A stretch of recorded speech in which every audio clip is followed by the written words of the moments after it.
If you show up, we may not open the door. That's what my mother said to me 3 days before Christmas. Anger, not with heat. Just that slow, low voice she uses when she wants to sound reasonable, when she wants to hurt you and pretend she didn't. It was nearly midnight in Asheville. I had just walked home through the sleet, my navy scrubs damp at the cuffs, breath still fogging the air.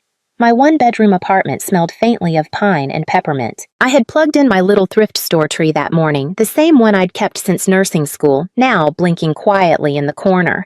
A suitcase sat by the door.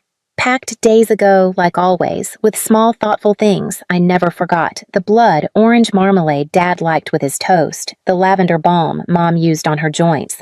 A jigsaw puzzle for Daniel's girlfriend Tessa, who once mentioned loving coastal landscapes, all tied with ribbon and hope. My hands were still shaking from the cold when the phone rang.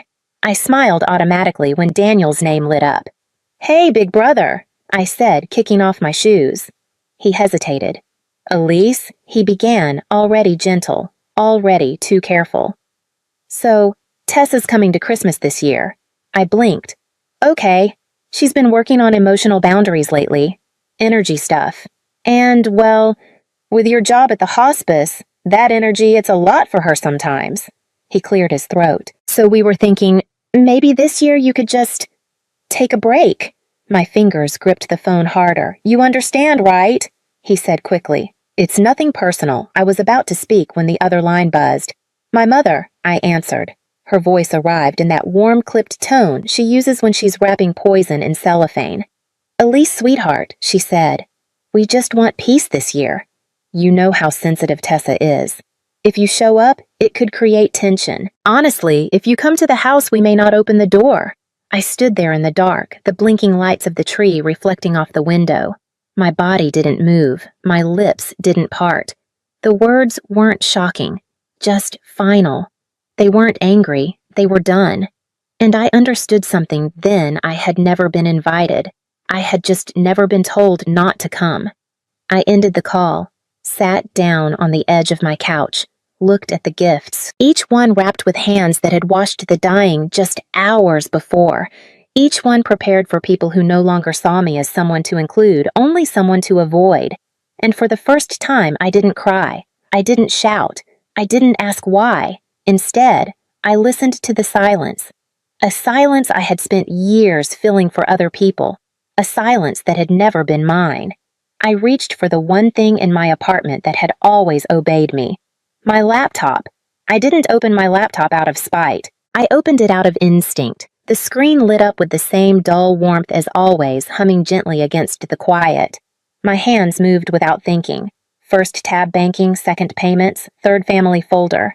The first thing I canceled was the monthly transfer I'd been sending to Daniel, $800 quietly deposited into his creative development fund. Ever since he'd left his last full-time job to focus on storytelling, I never asked questions. I never wanted him to feel small. Next, my parents' mortgage. I had set up the auto-pay 5 years ago after Dad missed 2 property tax notices. I'd told myself it was temporary. It never was. That $1 $400 went out every month, like clockwork. I stopped it with 2 clicks. Insurance, the pickup truck I had helped co-sign when the rates got too high. Dental coverage. The second line on my cell phone plan labeled Dad, all of it severed quietly, neatly, not revenge, just release. I sat back, letting the stillness stretch.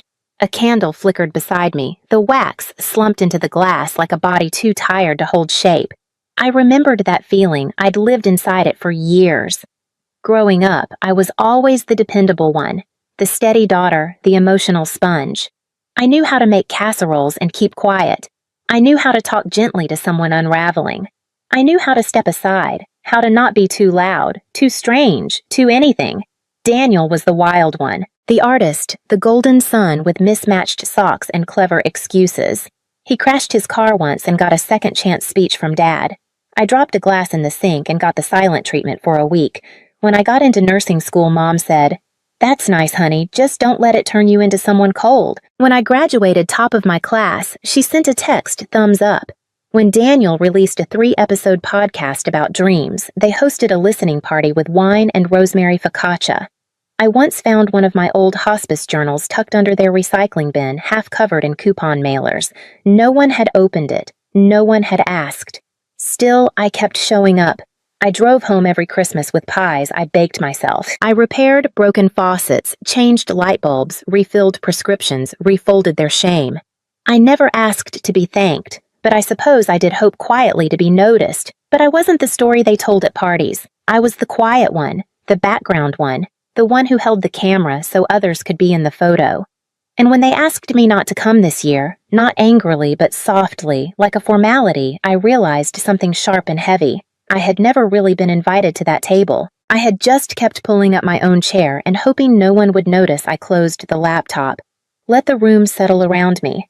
Somewhere across town, they were probably folding napkins and wrapping matching sweaters, preparing a holiday designed to look whole with me. Carefully edited out of the frame, I didn't erase myself. I just finally stopped arguing with the people who had already done it for me. The next morning, I made tea. Cinnamon apple, the kind they always asked for when they came to visit. I let it steep too long, then drank it anyway. The tree in the corner blinked softly in the morning light. I didn't turn it off. I just sat with it like a guest in someone else's apartment. I reached for my notebook. Not the leather-bound one I kept for work, but the spiral one I always meant to throw out. On the first page, I made a list. Debts I never asked to be paid back. I wrote them slowly. Daniel's broken laptop replaced with my own bonus, the vet bill when Mom's cat swallowed a ribbon, the time I paid their water bill without being asked because the pipes had already frozen, a plane ticket, a new mattress, a dental crown, a tire rotation. Some of the entries were so small they looked almost silly. Others startled me, not because I'd forgotten them, but because I hadn't realized they belonged on a list. I wasn't keeping score. I was keeping record. Not to throw it back, but to finally see it for what it was. When the list reached the bottom of the page, I closed the notebook and placed it gently into the freezer. I don't know why.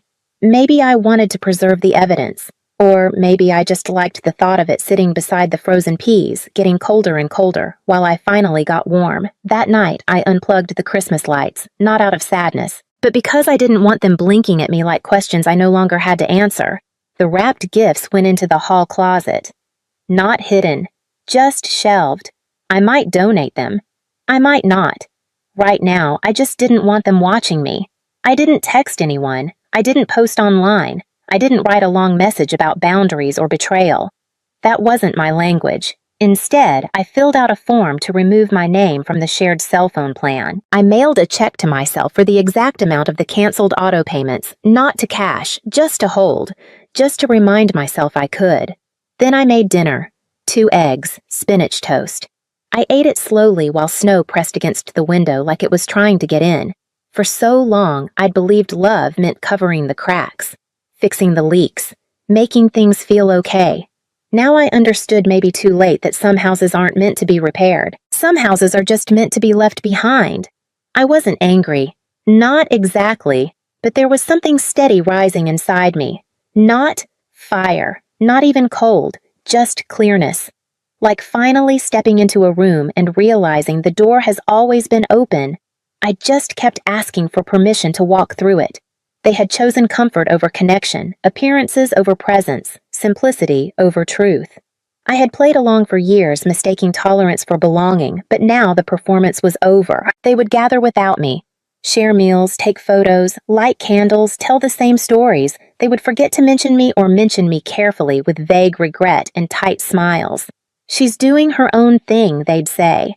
Work keeps her busy. They wouldn't say they asked me not to come. They wouldn't say they erased me. But this time, I wasn't the one who would keep that secret. I didn't need to confront them. I didn't need to prove anything. Because the truth was already doing its quiet work, and soon it would reach them the way winter does. Soft, certain, unstoppable. I didn't call. I didn't text. I didn't send an excuse or a quiet apology wrapped in a Hallmark card. I simply didn't go. And for the first time, no one followed up. No, where are you? No, hope. Everything's okay. Just silence, polished and practiced. On Christmas morning, I stayed in bed longer than usual. The light outside was soft and gray, the kind that makes the whole street look like it's holding its breath. My phone stayed quiet. I didn't check it. I made oatmeal, added nutmeg and brown sugar. The kitchen felt larger than usual. Later, I sat by the window with a blanket across my knees. No Christmas playlist, no soft choral voices trying to patch things over. Just the hum of my radiator and the distant echo of someone scraping ice off a windshield down the block. It was peaceful, not lonely, just still. That afternoon, I opened a novel I'd started 3 times but never finished. Got halfway through, made tea, folded laundry, reclaimed every small thing I used to rush through. I didn't think about the party. Not until my phone buzzed. First once, then again, then a third time, I ignored it. I'd muted every group thread weeks ago. But then a message came through separate from the rest. "Elise, can you answer? You've done enough damage already." It was from Tessa. Her name pulled something loose in my chest. I called her back. My voice was rough with disuse. "What happened?" She hesitated. "They're saying you ruined Christmas," she said gently. "But Elise, you weren't even there." Then slowly, like someone untangling a wire, she told me what happened. Sometime after dinner, Tessa had wandered into the den, a glass of wine in hand, and started admiring the framed photos lining the mantel. She paused at one, a faded picture of Daniel's 5th birthday. Balloons, a homemade cake. A tiny girl in a blue dress, laughing too hard for the camera to catch her face clearly. "That's you, right?" she'd asked. No one answered. She pointed again. "Elise, your sister. The one who sat with my neighbor when she was dying." Daniel went pale. Mom's smile froze like a wax figure. Someone dropped a fork. Tessa looked around. "Wait, is that the same Elise you said was too intense to be around for the holidays?" Still no answer, but the silence was louder than anything they could have said. Tessa excused herself, gathered her coat, and left early. Later that night she posted something, just a few lines. No names, no blame, just truth. Sometimes families rewrite the people who hold them together. They call their grief heavy, their love inconvenient, and their absence disruptive. By morning, mutual friends had seen it. Cousins, colleagues, even a former neighbor commented, "Wait, is this about your sister?" The nurse, "I didn't even know you had one." The carefully curated version of the Monroe family, warm, united, generous, began to fracture. Quietly, like a hairline crack in a wine glass. Tessa's words didn't attack, they simply told the truth, and the truth did what it always does. It made the silence harder to maintain. That night, I didn't sleep right away. I sat by the window with the lights off, watching the wind push snow down the street in slow, whispering gusts. They had spent years pretending my presence was optional. Now, for the first time, they were learning how loud absence can be. The first email came the next morning. Subject line, "Let's reset things." No greeting, no apology. Just a string of carefully worded sentences that read like a corporate memo. Emotions were high. "We value family. It's important to move forward." But buried halfway down between lines about holiday stress and miscommunication came the real reason. "Would you be willing to reach out to Tessa?"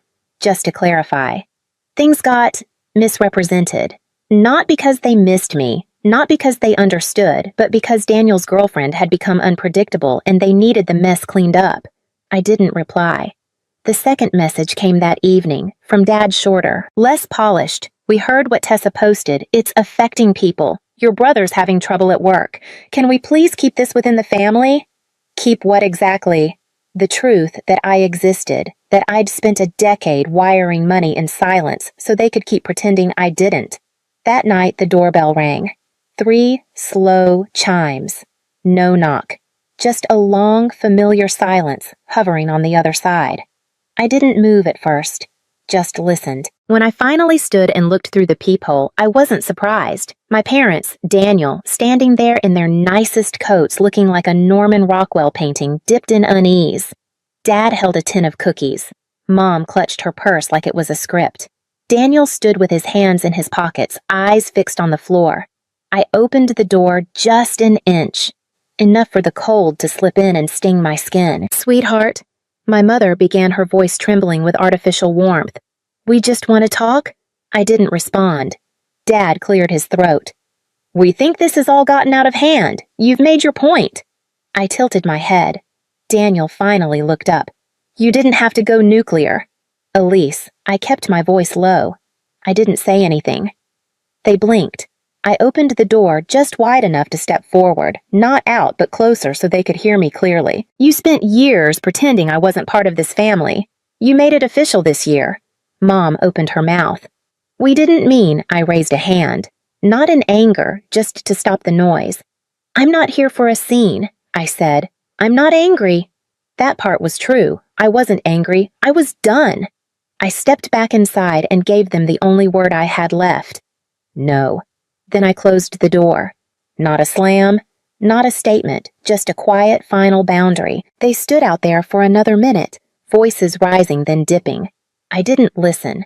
I walked back to my chair, sat down and picked up my tea, now cold.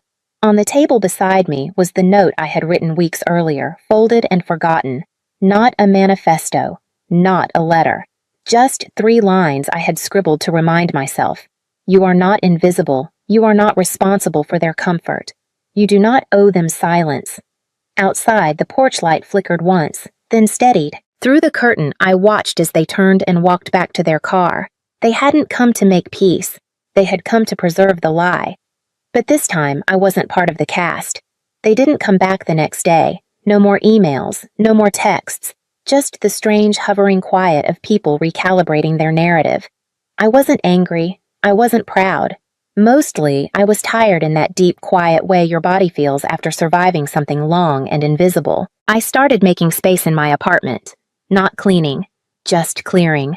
I put the Christmas gifts in a donation box, slid the suitcase back into the closet, dusted off the letter from Tessa still propped against the lamp. I read it again slowly. You didn't just sit with my grandmother when no one else did. You reminded her she mattered. You reminded me too. I didn't cry, but I did close my eyes and let the words land where no one had spoken to me in years, like I was someone real, not someone necessary. That afternoon, I framed the letter, hung it above my desk just beside the window where light moved across the wall like water. I didn't post anything, didn't text back. Cousins who suddenly wanted to reconnect. I let the silence grow. Not as punishment, but as reclamation. I wasn't hiding. I just wasn't performing anymore. A week later, a final message arrived. We miss you. We didn't mean to hurt you. Can we start over? And then, beneath it, the true purpose. Tessa still hasn't taken the post down. It's affecting Daniel's opportunities. That was all I needed to see. I closed the message, blocked the address, then shut the laptop with both hands. Not in anger, but like closing the back cover of a book I no longer needed to reread. That night, I lit a candle and sat on the floor with a mug of tea. Strong, hot, unshared. Snow was falling outside again, slow and steady. No storm this time, just silence in motion. I thought about all the years I had tried to be small enough to fit into the spaces they gave me. About all the versions of myself I had edited down to keep the peace, and how peace had never actually existed, only performance. They hadn't come to see me that day. They came for the version of me who still believed love was earned through disappearing. But that girl was gone, and in her place was someone who had finally stepped out of the frame. Not to scream, not to destroy, just to exist fully without asking permission. As I finished my tea, I looked around the room, still undecorated, still quiet. But for the first time, it didn't feel empty, it felt whole. My phone buzzed again. A notification from the hospice. A new patient had requested me by name. Someone remembered. Someone knew. I smiled soft private and reached for my coat. Outside, the world was white and quiet. Inside, I was still. And as I pulled the door closed behind me, I whispered the truth to no one but myself. I didn't vanish. They just built their holidays on the lie that I was never there.